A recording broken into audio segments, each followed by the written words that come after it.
I have a question for you. What lies on the other side of fear? Let me repeat that. What is on the other side of what you fear? And the correct answer is actually, wait for it, nothing. There is nothing on the other side of your fear. What is fear? Fear is a mental construct. I'm afraid of this. What is it based on? Your past, what somebody told you, what you perceive in your mind. But is any of it real? No. Because is it in front of you? No. It's a thought. So most people avoid going into their fears because they feel they don't have the courage to face them. But what are you facing exactly? A thought. Now, what would a thought do to you if you had to think about it? For instance, someone said, "Oh, the thought of dying makes me so afraid." Well, what would happen if you thought of dying? Would you be dead? No, you'd still be here. So, which part of it are you afraid of?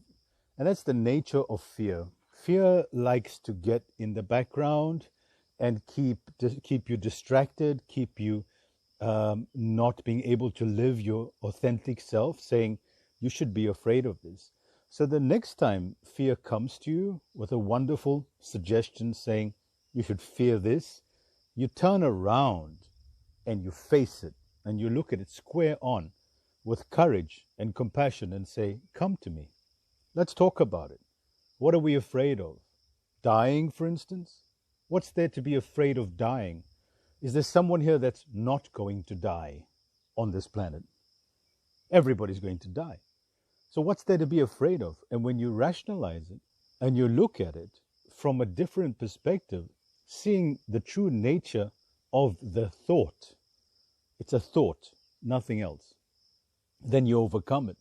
When you overcome it, that's when all the things that you've been waiting to achieve, your dreams, your ambitions, those people, those places, those successes, everything that you've been wanting to do, that a thought, all engulfed in a term called fear, has been preventing you. A thought has been preventing you from succeeding in life. So what are you going to do now? Are you going to let the thoughts just go into the background and dictate your every move? Or are you going to turn around to it and face it and say, let's talk about this fear. Take a piece of paper and a pen out and say, let's write this fear. Is it valid? The thought, is it happening right here, right now? Can you see this thing you're talking about? Then it's not real. And if it's a thought, could there be another outcome? But that's not our fear that really stops us from getting anywhere. It's the fear of not being adequate, that I am not good enough, that maybe I will fail. We never had this as a child. Imagine we had that fear as a child. We would never learn to ride a bicycle. We wouldn't even learn to eat. But failure was the one thing that kept us improving. But at some point, we perfected the art of walking, talking, and doing all those things.